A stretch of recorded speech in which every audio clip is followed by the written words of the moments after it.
Hey everyone, welcome to another community call. It is the 18th of January, and we got a interesting call today. Shouldn't be too long, but I know you guys want to hear about um, the Tellor Treasuries, and so we can give an update on that.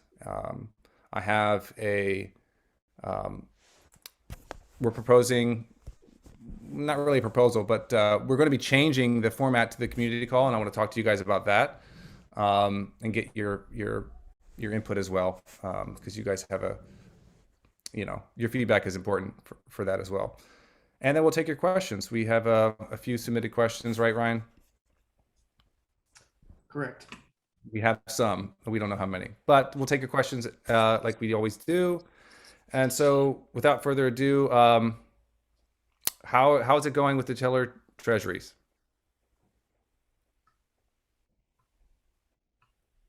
Things are good. I mean, I'll be honest, we just kicked off the vote, and then the vote ends in a week from Friday. We still have to vote from our team wallet, which is on my to-do list today. So we'll do that, and then we'll get you guys an update to see if we met quorum. It's a 5% quorum on this vote. Should be relatively easy to hit, but we'll let you guys know. Definitely go vote if you guys haven't. Give it a thumbs up. But yeah, that should be it. And then starting Friday afternoonish sometime, you should be able to start investing in treasuries. And for those of you that know, it's a race. So what's the percentage? It's like 2.5%, right, Brenda, as far as like what you'll be minted after 3 months. So yeah, so the basic way is there's 100,000 treasury slots for 100,000 TRP tokens. If you invest 100 tokens, you will get 102.5 tokens at the end, right? So at any point, you can, of those 3 months, you can buy slots in that treasury. So if you want it, if it fills up on the first day, whoever gets in gets that 2.5% of their whatever they invested minted to them at the end of the period. However, it could stay open for, it might not, 100,000 tokens is a lot of tokens. So it might not fill up right away. It might take a week to fill up, or if it takes a month, it might still be open, which means you can basically put in tokens and get free tokens later. So think about it if you want, if you're into that. Just to note, this is not something, if you have one TRB, this is not something you're going to want to do. The reason being is you have to pay gas costs on mainnet. So it's probably going to cost you probably $50 each way to get in and out. So if you're not getting minted at least a Tellor token or two, it's probably not going to cover your gas costs, just a heads up. But for those of you that have 100 Tellor tokens and want to get some free tokens, it might be worth it. It might be something to look at. So let us know if you want to try and do that. If you're having any trouble, if you're like, I really want to do this and I can't figure it out, just reach out. We'll help you figure it out. So that's about it. Okay, question with that, actually. Josh, We should point out also that if you do invest in treasuries, you should make sure if there's any proposals or any disputes during that period, make sure you vote in those. Or delegate. or delegate your vote. Yeah. You can simply delegate your voting power to us, for instance, and we'll probably vote for you. But that's, make sure you vote or else you won't get the full return. Josh? Yeah, my question real quick was just going to be, how does staking and I guess treasury affects data reporting, if at all? It doesn't, but you can't invest in treasuries with your staked tokens. Okay, good to know. So yeah, if you're interested, it'll start at some point this Friday when the vote ends. When we know an exact time, we'll let you guys know. But so if you're interested, now is the time to start talking with us and getting prepared and seeing if you have any questions about the process to do that.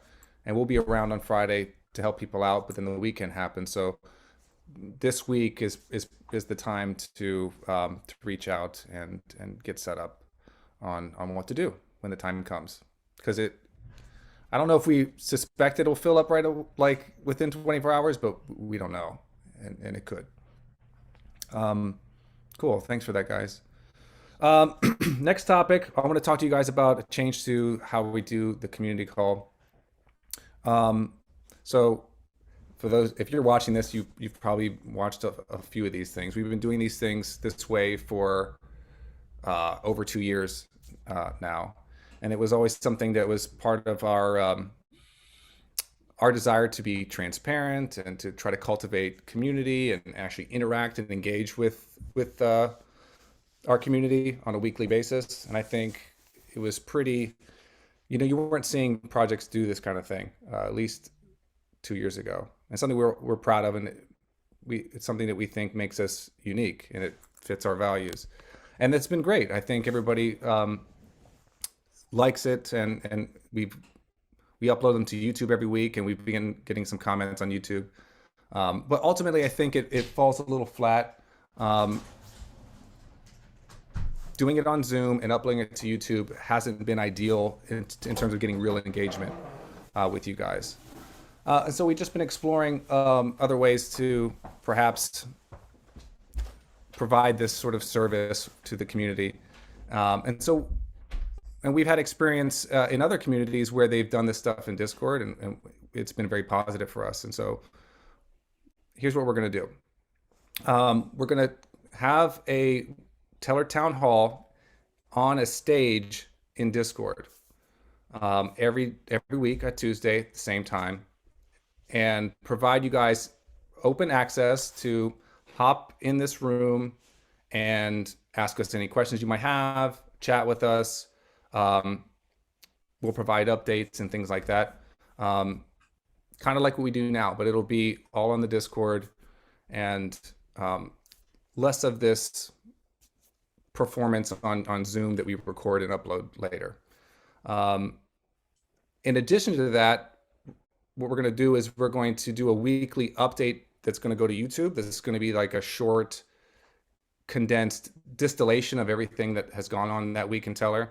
So like if you can't make the Discord town hall, or for those of us in the community that aren't in our Discord, there is a good chunk of TRB holders that aren't in our Discord community. And so we need, they might find content on YouTube very valuable, or on Twitter.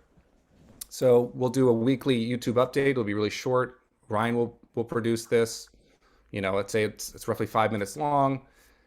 He'll catch everybody up on everything that happened in that town hall of note. Any questions that were cool, any updates that you guys need to know about. That way you can stay up to date on Tellor in a faster fashion. And it also adds to the shareability of this thing. So this is something you can share with your friends. It's not listen to this unedited hour-long community call thing, which is not ideal. Yeah, so that's basically it. Ryan, can you allow me to share, or Nick? I just want to show people where to go, because there might be some confusion if you've never been in a Discord stage, but it's really neat. I should check it out. Should be able to. Okay. So I created a fake event. Here's the general chat. So there's this channel at the very top. It'll be called Town Hall. This is where you go. And when we schedule events, they'll pop up in this little calendar tab here. And you can see I created one called a test to start at 1 o'clock today. I'm gonna shut this off, but you can also click if you're interested in attending, so we know if people are going to show up. It'll have all the details about what that town hall event is about, and then you just come into the town hall. Well, so the stage isn't set up, but basically you'll see the moderators at the top, and you'll see your avatar at the bottom, and you have to click like raise your hand or whatever to be allowed to speak. And so it'll be structured in a way that we can moderate. Also, if you want to have a question and you don't want to speak, we'll be taking questions in the general chat. So you just leave a question there if you're attending live. Submitting questions is something we've traditionally done on through the Google Sheet. we're going to move away from that as well. We'll have a separate channel in where you can just leave in Discord your questions. So if something pops up during the week or on the weekend and you're not going to, you don't want to forget it, you can drop a question in that channel, and we'll use that as a de facto place to see what you guys want us to answer. And I think I've covered it. Anything else to add, Ryan or Will? I know we've talked a lot about this. No, I think the Zoom has just been adding another layer of another barrier, if you will, for the community to get engaged. So I think this is a good step in the right direction. Yeah, and in terms of participation, that shouldn't really change. Like access to the founding team, access to the dev team, access to biz dev will all still be participating. And so it's not meant to create any kind of separation from, the faces, even if it's happening in Discord. Yep. Another thing to add, though, is this will create a nice cadence of discussion in the Discord community itself, because, at least on a weekly basis, people will be used to this town hall thing, and the chat will actually have people submitting questions in it. And so it helps us sort of like cultivate the right discussions on a more regular basis in the Discord itself. So I think it'll be helpful. And for newcomers that show up, it shows a little bit more liveness and a higher level conversation happening as well. So I think it's good. I don't know if you mentioned this, but are those going to be recorded and posted on the YouTube channel still, or no? So in lieu of that, because that's the answer is no, because you can't record. We won't be able to record a video like this. You can record audio on Discord, but I still think there's still a problem of having like this whole call that can be long, just recorded and sort of uploaded completely raw, that is not very listenable. Obviously people like it, but I think people will like it more if we condense it down into a weekly Tellor update format that Ryan's going to do, and he will basically give the cliff notes, the TLDR of anything that happened on that town hall that week. It'll just be him like talking about it. Gotcha. This week, Brenda gave an update about XYZ, and Tim said this about this, and we got there's these 3 great questions. Our favorites were this, and this, and this was the answer. That way, like in 5 minutes, you could get all the information you really needed. So we're doing a little extra work for you guys, but I think you guys will like it. And of course, like anything, let us know. Let's try this for a little bit and see how things go. We could always continue to iterate on it. So yeah, we're really excited about that. I think it's going to be great. Cool. Well, my voice is going, so that's all I had to say about that. You want to take the last of the Q&A from questions? Yeah. Yeah. I'll first give the floor to Guy here. If you, since you were brave enough to join the call, do you have any questions you wanted to ask? No. Okay, no problem. Thanks for joining regardless. Question time. We had 5 questions here. So the first one is there any news regarding Coinbase, the linking videos and the like? Thanks. No update on that. If I recall, you were asking if we could The explainer video, right? Yeah, if we could include video on there. And I think I was right last week that no, you can't do that.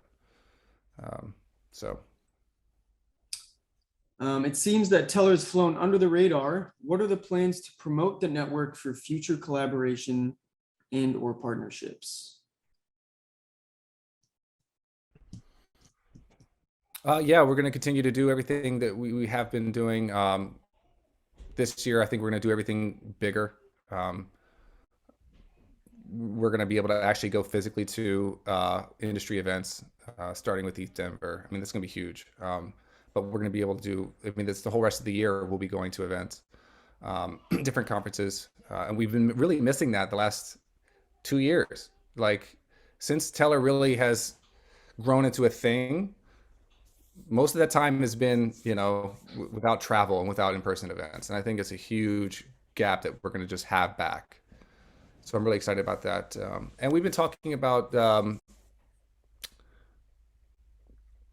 tapping into the larger dev community that exists on crypto Twitter.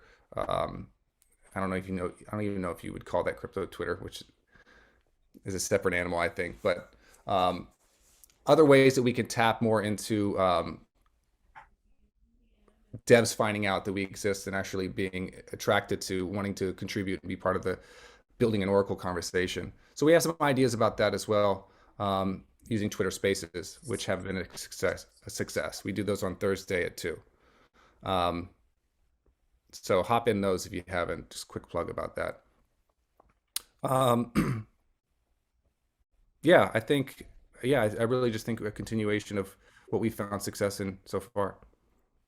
Yeah, I mean, there's been a lot of what we've done has been like organic through the community. So the reason why we're placing such a big emphasis on kind of refining how we approach the community and optimizing how we get our content out there and making sure that what we put out is valuable is to elevate the quality of the conversation, and in doing that, building the community and people getting excited and people wanting to participate more and more. And that's how we've gotten the users that we've gotten, has been like being a good example of what we want to build. And so continuing to do that again from like an organic standpoint, not from a hype standpoint, but just from being genuine about what we're building and how we're building it, is the tactic. Yep. So yeah, and it all snowballs, and once you reach that, I don't know, terminal velocity or you have enough momentum, I think it'll be a faster cadence to these sort of new users coming in, new community members joining us, etc. The other thing that's cool too is not only can you hear like it being talked about like on community calls and whatnot, is in terms of partnerships, you can just go on Discord under integrations and see some of the projects that we're actively working on and some of the chatter with those people. Yep. So join our Discord. Okay, how's Poly Tellor X development going? Any code work already done yet? Also for Matic.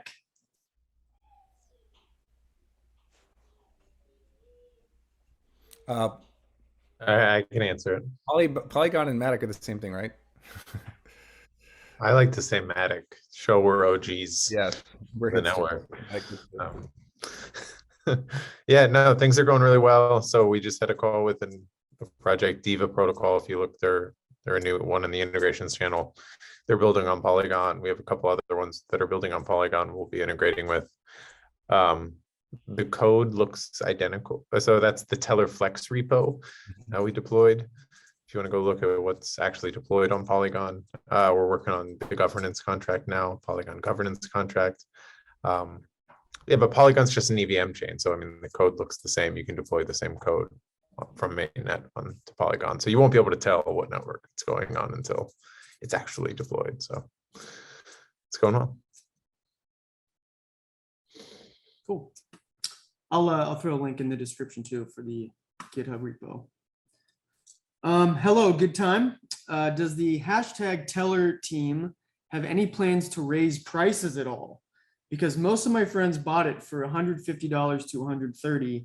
Now the price is humiliatingly $28 or $30.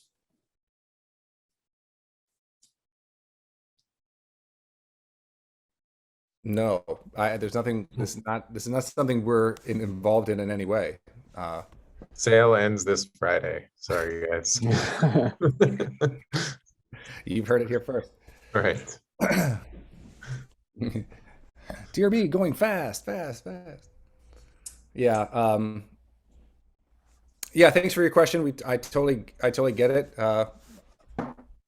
I know I have a friend that bought at the top too. That's crypto. And just to be clear, this is that's not part of what we have control or we have. It's even unclear whether or not we have any influence over the price. Like when we had we had two of our biggest announcements ever last fall, last early winter, in beginning of December, actually. And the price didn't do what you would hope it would do based off of things that we have control over, building, launching new products, getting new users. These are the things that we can do, and hopefully that influences the prices of everything by doing our part and contributing to the larger ecosystem in our own ecosystem. But Yeah, and your guess and is just good to as say, tomorrow. yeah, just to say, I never, in my whole time buying crypto and selling crypto, you never regret buying high in some local, high period of some crypto bubble. You always regret selling low. That's like always what happens. Like it's always the one or two protocols that come back to bite you was whenever you sold Bitcoin at $1,000, for instance, or something like that. Never That's fun. true. Yeah, I could say that's true in my experience too. Yeah, of But course you're gonna buy coins that go to zero, but it's like you don't really regret those nearly as much as you do selling the ones that go back up. not buying one that you Yep. were too worried about the local high that you just Totally. didn't enter.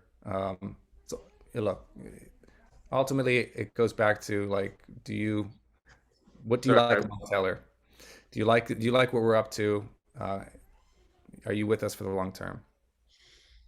So, And I mean, even the future of tellers is kind of determined by what we can afford when the next 2 years are up and we go and try to go back to the contract and say, this is what our plan is for continuing the development work on building the protocol. And so like, we're just as invested as everybody that's bought the coin to extend our own capabilities. So it's not as if while we Don't are care about hands the price. off, yeah, like the future of Teller does have an impact based on the current price. And so like from kind of even my standpoint, thinking about how I contribute to the team, like I think about it as if, any other startup, and I'm trying to build value and I'm trying to like do what's going to increase the overall valuation of what the team is producing. And we're not going after venture capital. We're not having, any of that kind of conversation, but the operation as if, we are doing our due diligence and creating something that somebody would put a valuation on that, ultimately that behavior gets passed into what we've built, and the price hopefully should reflect that. I mean, to what Mike said, yes, that's what we're driving for. We're working towards that. It doesn't always have a direct impact, but the stakes are just as high for us building it as is for you owning, Yep. a bag. So we can relate. We're all in this together. We're all in the same train here. So, yeah, we hear you guys. We know it's not fun when the price is low. So hang in there. Thanks for your questions. All right, hardball. How does the American government decide? Is there regulation, and what does that mean for Teller? Telliver greets Teller Teddy and the team. Thanks for the question, Telliver.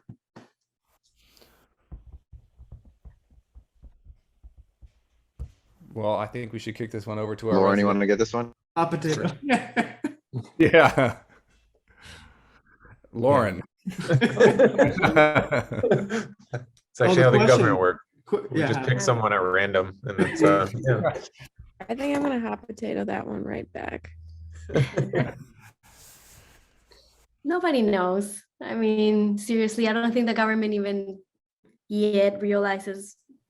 I mean, they have an idea of what's coming, but I don't think they even have an idea of how or what to do with it. So how they work, look, I worked there too for a long time and I still don't know. So Yeah, but I can tell you, so I know a little bit about the regulations and it depends on what you're doing wrong. So like a lot of times, like with investor protection laws, they actually need a complaint filed. That's usually how, I mean, usually they're not going to go after somebody who, an investor who did, like if nobody complains about it, it's probably going to be okay. But usually they get a lot of their things and it's easier for them if there's a formal complaint from an investor who was harmed by the product. So if people are saying that, oh, you know, so like the instance of like Ripple, if somebody lost money on Ripple and they're like, oh, Ripple claimed that they would be doing X, Y, Z, and they didn't do this, and that's what harms my investment. Well, that looks like a security contract, and they didn't sort of fulfill their end of the bargain, and they're an unregistered security. So, you know, like if somebody could come and say that. Other examples would be, you know, like. But can you complain if the government comes in and then tanks the price of your Ripple through some legal? No, you can actually. So like that, I think you'll probably see some countersuits if, you know, like if Ripple, for instance, is deemed not a security, then they could say, well, you know, like the investors could maybe say like, well, you actually harmed the price of Ripple and hurt the potential market of my goods. Wow. And so you could see some countersuits, and I'm sure you will when it's all settled. So yeah, like you could say like, you know, for instance, in like the CFTC's case, they came after a protocol for being they were an unregistered derivatives exchange. If they ended up settling with the US government, which means that's like a no fault, just pay a fine and go away.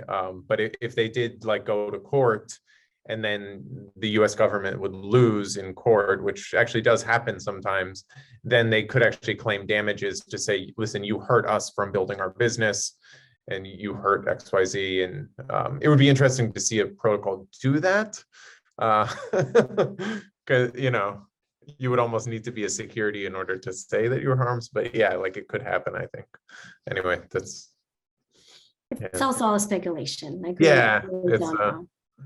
So until they come up with more clarity, how that's going to affect Tellor, I don't think we have an answer for that either. So and don't expect clarity. They like not clarity. And we should too. even in traditional markets, that's Yeah. why there's a lot of court battles. So Anyway. Great question. Cool. That does it for the questions. So I think we can wrap it up here. Thanks everybody for joining. We will see you next week in the town hall in Discord. Awesome. Farewell. See everyone. bye, everyone. You guys.